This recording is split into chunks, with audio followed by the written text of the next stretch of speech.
They worked tirelessly in near total secrecy, their machines whirring day and night, testing every possible combination until the breakthrough they needed finally came. These forgotten codebreakers were essential to winning the war, yet they remain almost unknown today. This is the story of the real secret team behind the Library of Alexandria. It's me, and this is the first episode of a new series called Secret History. Now, if you think the original Library of Alexandria was pretty cool, wait till you see what's inside this one. Let's jump right in. In 1939, as the threat of war loomed over Europe, German leaders believed they had a secret weapon, a machine so complex and advanced that no one would be able to break its codes, allowing them to communicate freely and secretly. But little did they know that on the other side of the continent, a brilliant mathematician named Alan Turing was about to change everything. Now you probably already know about the Library of Alexandria, which was one of the world's largest and most comprehensive collections of knowledge.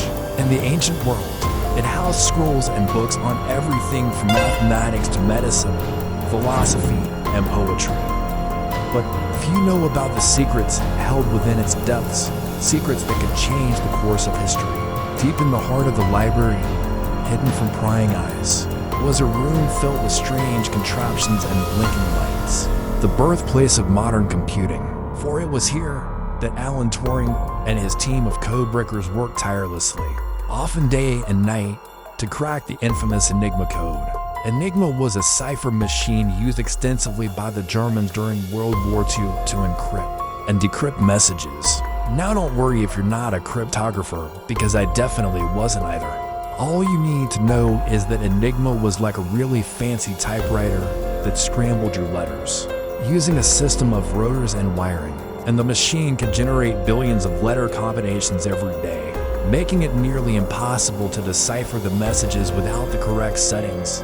At first, the British codebreakers struggled to make any progress against the seemingly unbreakable Enigma code, but Turing was not one to give up. He knew that somewhere within the labyrinthine circuits of the machine lay the key to his encryption. So he and his team set about building a new machine, one that could think and calculate at lightning speed, capable of testing every possible combination and finding the right one in mere moments. What Turing and his team developed was the bomb, a large mechanical device equipped with dozens of wheels and shafts, each representing different Enigma settings. By feeding the machine known Enigma settings or plain text, it could quickly calculate the corresponding cipher text and hopefully match it to intercepted enemy messages. When the bomb was finished, Turing and his team ran test after test, refining and improving its design. Soon it was capable of testing thousands of potential settings in minutes, all thanks to the brilliance of its creator. With the help of the bomb, the codebreakers finally started to make progress against the Enigma code. Now it was time to put their skills to the ultimate test, to use their newly acquired ability to decode German messages to turn the tide of the war. As soon as the first decoded message came through, the stakes were clear.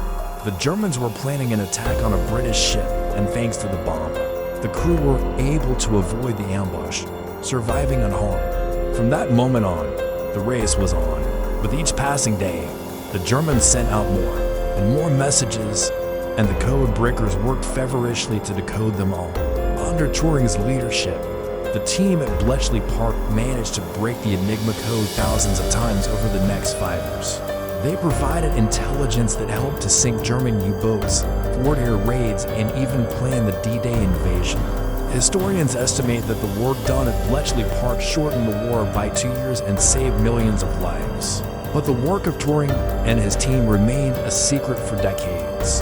In fact, the existence of the bomb machine was only revealed to the public in the late 1970s, and many of the codebreakers' personal accounts didn't emerge until much later. So why was this secret kept for so long?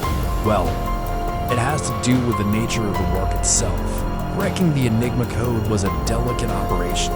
If the Germans had found out how the British were reading their messages, it could have compromised the entire system and given the Germans a major advantage. As such, those involved in the code-breaking operations were sworn to secrecy and the work of Bletchley park remained classified for decades. In addition to the security risks, there was also a fear that if the public knew about the bomb machine and the success of the codebreakers, they would demand that the technology be used for other purposes such as breaking the codes of other countries or private organizations. This could have led to a whole host of legal and ethical issues, and the British government was reluctant to set the precedent. However, eventually the truth did come out. In 1976, a British historian named Andrew Hodges published a book that revealed the existence of the bomb machine and Turing's role in developing it. Since then, more and more documents have been declassified and personal accounts have been published, giving us a clearer picture of what went on at Bletchley Park. Despite the secrecy that surrounded it for so long, the work done at Bletchley Park was nothing short of revolutionary.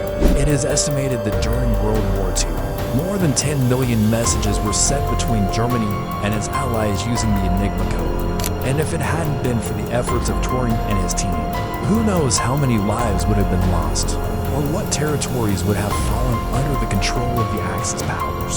So why should you care about all this?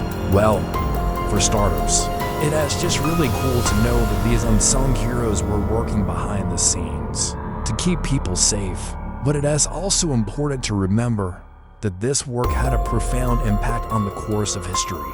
The techniques developed by Turing and his team laid the foundation for modern cryptography and computer science. In fact, the bomb machine is now considered to be one of the earliest examples of a programmable computer. Without the work done at Bletchley Park, we might not have the same level of security that we do today. And it is safe to say that the internet and other digital technologies would not be where they are now without the contributions of these brilliant codebreakers. Sadly, though, Turing's story doesn't end on a positive note.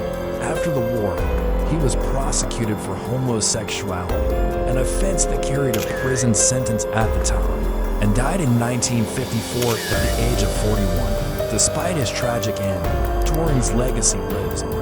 He is remembered as one of the founding fathers of computer science, and his work continues to inspire scientists and mathematicians to this day. Now I want to ask you, can you imagine a world without computers or the internet? Without Turing, that might have been our reality. Thanks for joining me on this episode of Secret History. If you enjoyed this glimpse into history's hidden heroes, hit subscribe for more untold stories that shaped our world. And if you want to learn more about the amazing life of Alan Turing, check out the additional resources. Who knows, you might just discover something that changes the way you view history forever. Until next time, stay curious.